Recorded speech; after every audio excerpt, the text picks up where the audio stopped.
பிரச்சனைக்கு ஏதாச்சும் முட்டுப்புள்ளி வைக்கிறீங்க, ஏதோ ஒரு சங்கம் இருக்கிறீங்க, போராட்டம் நடத்துறீங்க, இருங்க சங்கமே வந்து இருங்க, நான் சொல்லிடுறேங்க ஐயா, நான் கேளுங்க.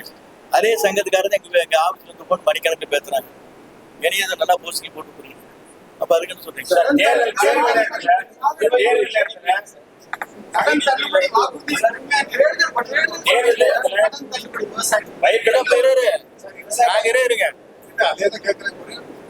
விவசாயி கடனை பொறுத்தவரையிலும் விவசாயிகள் நாங்கள் தேர்தல் வாக்குறுதி சொன்னது சிறு குறு விவசாயிகள் சொன்னோம்.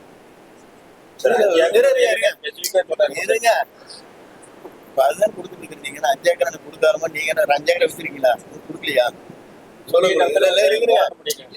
நான் சொல்லி முடிக்கிறேன், நீங்க இப்ப இந்த மாதிரி சொல்லி கொடுத்து வந்திருக்கீங்க, அது நான் சொல்றேன் விட மாட்டேங்கிறீங்க.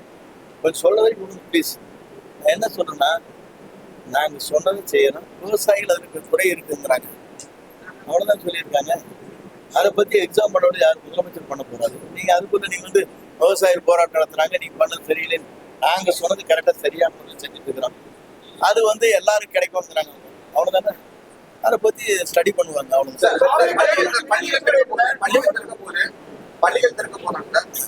ஏடிபி ஆட்சியில கொண்டு வரப்பட்ட அந்த அம்மா உணவு திட்டம் தாவே ஆட்சியில சிறப்பா போயிட்டு இருக்குன்னு சொல்றாங்க. அதே போல முன்னாள் முதல்வர் ஸ்டாலின் கொண்டு வந்த காலை உணவு திட்டம் செயல்படுத்தப்படுமா, பள்ளிகள் திறக்க போகுது. அது இல்ல, பொதுவாக வந்து எந்த திட்டத்தையும் நாம் நிறுத்த நோக்கம் நமக்கு இல்லையே. எல்லா திட்டத்தையும் சக்சஸ்ஃபுல்லா பண்ணுவாங்க, யார் கொண்டு வந்தாங்கிறது கணக்கு இல்லை. சரி, புரியுதுங்களா? இருங்க, இந்த திட்டம் கொண்டு வந்தாங்க நிறுத்தினா அவங்களாட்ட நமக்கு கிடையாது, புரியுதுங்களா? அவங்க தான் அதை நிறுத்தினாங்க. அம்மா கிளினிக் நிறுத்தினாங்களா இல்லையா? நீங்க யாராச்சும் கேட்டீங்களா? இது வரைக்கும் பத்திரிக்கை எழுதிருக்கீங்களா? அங்க போட்டாதான் பத்திரிக்கை விளம்பரமே கொடுக்க மாட்டோம், அடுத்த நாள் காலி பண்ணிடுவாங்க. டிவி இருந்தா 48 வருஷம் போட்டுருவாங்க, டிவி உங்களுக்கு தெரியாது. வயதில் கிடந்தீங்க, இப்ப எங்க எடுத்த கேள்வி இருக்கிறீங்க.